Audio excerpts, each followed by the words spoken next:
Maria Leonor Robredo.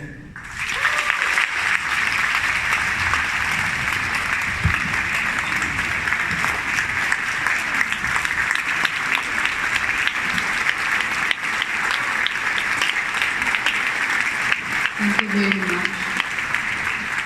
Thank you. Kindly take your seats.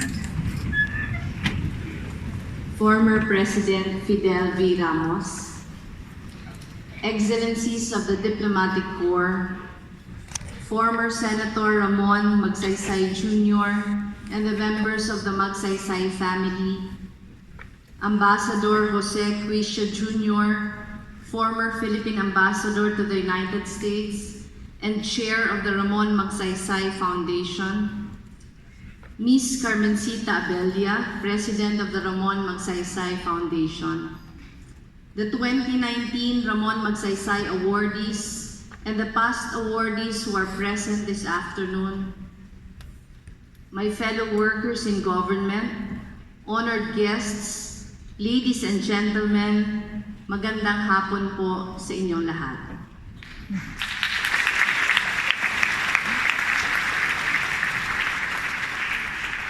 "19 years ago, my husband Jesse stood on this very stage and received the Ramon Magsaysay Award for his work on participatory governance. Accepting the award on behalf of the people of Naga City, he shared how they struggled to implement reforms when he first became mayor in 1988.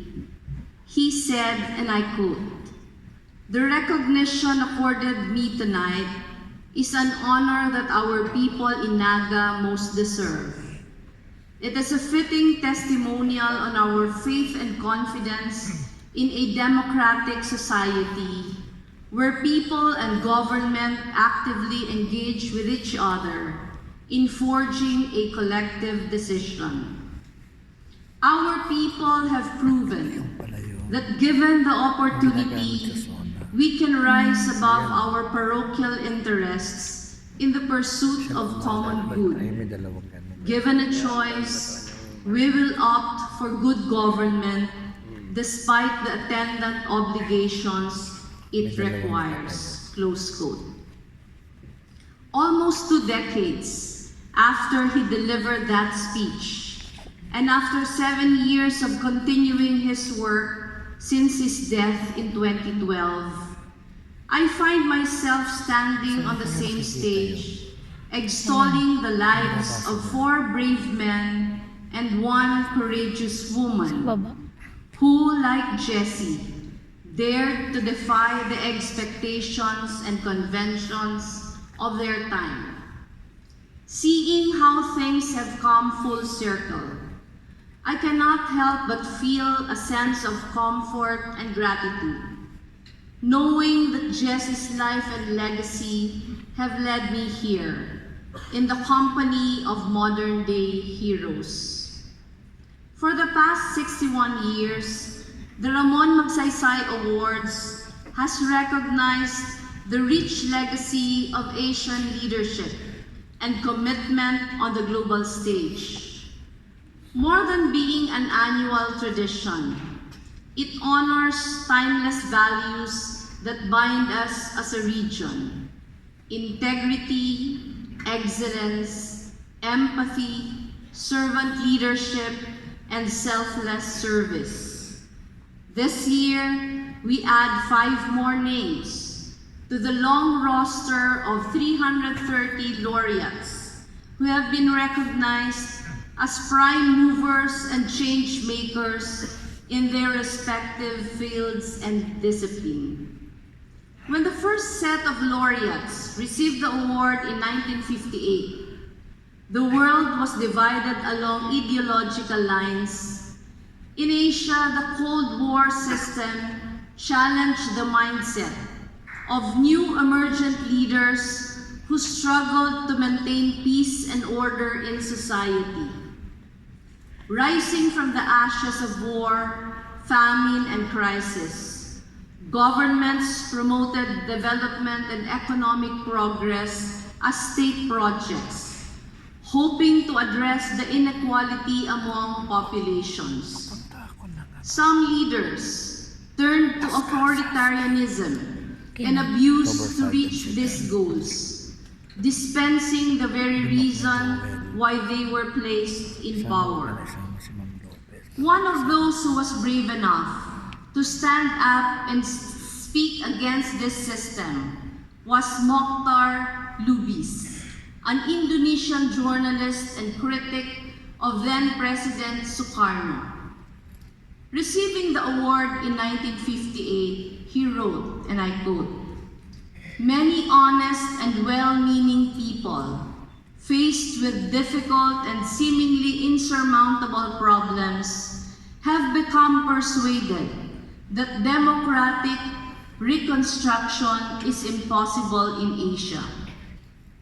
That is why today in Asia, we may find leaders who yesterday were quite willing to die for democracy and human freedom, but are now easily beginning to say that in order to achieve freedom from want, it is excusable to do away with freedom of expression, which is another way of saying that democracy and human freedom may be thrown away for the sake of filling the stomachs of the masses." Close quote. Today, the Asia we inherited is caught up once again in waves of democratic dilemma. New modes of populism, protectionism, and extreme nationalism are shaping government policies and regulations. In some societies, human rights have taken a backseat, and the relevance of traditional institutions are being questioned. Racism, religious extremism, and gender discrimination continue to instill fear in our people, challenging our notions of freedom, privilege, and equality in the 21st century. During these difficult times, it has become far too easy for some of us to forget those who are in need. We need to start measuring our progress not how much wealth we have produced, but by the quality of our lives, especially those among the poor, the hungry, and the disadvantaged. Tonight, the world's eyes are upon us as we face new challenges in pursuit of the noble task of elevating the human condition. As we enter yet another era marked by new scientific discoveries, increasing online interconnectedness, and an impending fourth industrial revolution, we need to ask ourselves, what does it mean to be Asian today? Tonight, before the peoples of Asia, let us recommit ourselves to the relentless pursuit of peace, social justice, freedom, and reconciliation.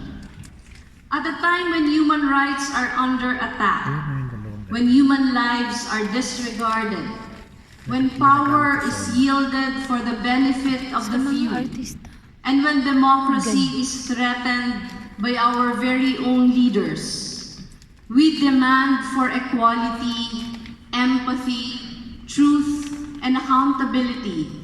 Create safe spaces for dialogue, and as one voice, break the silence and indifference that have long oppressed many of our peoples. Tonight, we turn our gaze with pride and approval towards those who refuse to accept that the use of brute force, violence, and aggression have become the Asian norm. That silencing one's critics is the most effective way to enact and pursue reforms. That ethnic, religious, and gender lines must be drawn in the name of preserving tradition. I would like to believe that tonight the world listens and hopes with us, because among us are those who are brave enough to go to battle against this dark narrative for Asia. Among us are those who keep on fighting the good fight. Among us are true champions of the masses. This is what Ramon Magsaysay Awards is all about. This is what every Magsaysay laureate has stood for in the past 61 years. This is what it means to be Asian today. We live in an era where those who dare to expose the truth are browbeaten until they break apart. But Cause Wen Win's indomitable spirit was no match for those who threatened his commitment to fair, independent, and ethical journalism.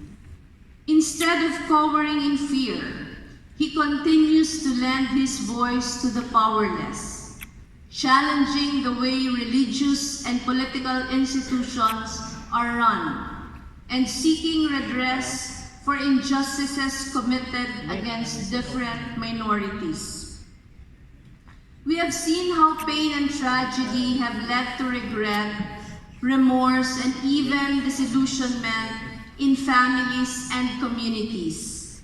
But Kim Jong-ki has shown us that grief can be turned into one of the greatest strengths we can ever possess.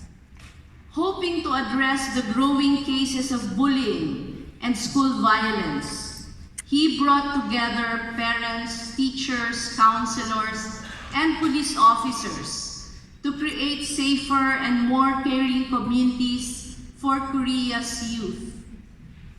In some societies, women still find themselves undervalued and ignored in the national discourse. But ang kana nila Paijit proved that Thai women can inspire movements, break barriers, and lead with great heart and mind. As a staunch advocate of human rights, she worked with civil society to defend the rights of women, children, asylum seekers, and refugees. She continues to challenge the legal system so that, as President Magsaysay once professed, those who have less in life will have more in law. The advent of social media has made it easier for trolls and purveyors of fake news to spread hate and tear societies apart.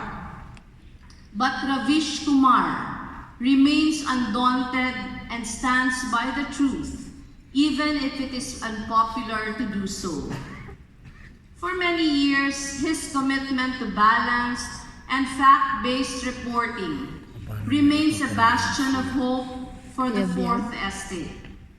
By creating platforms for effective dialogue and citizen participation, his brand of journalism serves as a window of hope and empathy for the entire Indian nation. Nowadays, populism and extreme nationalism are rearing their ugly heads in many parts of the globe, creating tears and divisions in our social fabric. But Raimundo, Ryan, Puhante, Kayabyab's music reminds us that what brings us together holds more power than the things that try to tear us apart. Half prayer and half battle cry. His melodies instill hope, pride, and unity in the nation's soul, teaching every Filipino to dream of a better world. His songs remind us that if we are willing to work together and toil to reach a common goal, what seems to be impossible will always be possible. That someday our songs in some way will bring a bright tomorrow, full of love, full of hope, full of joy.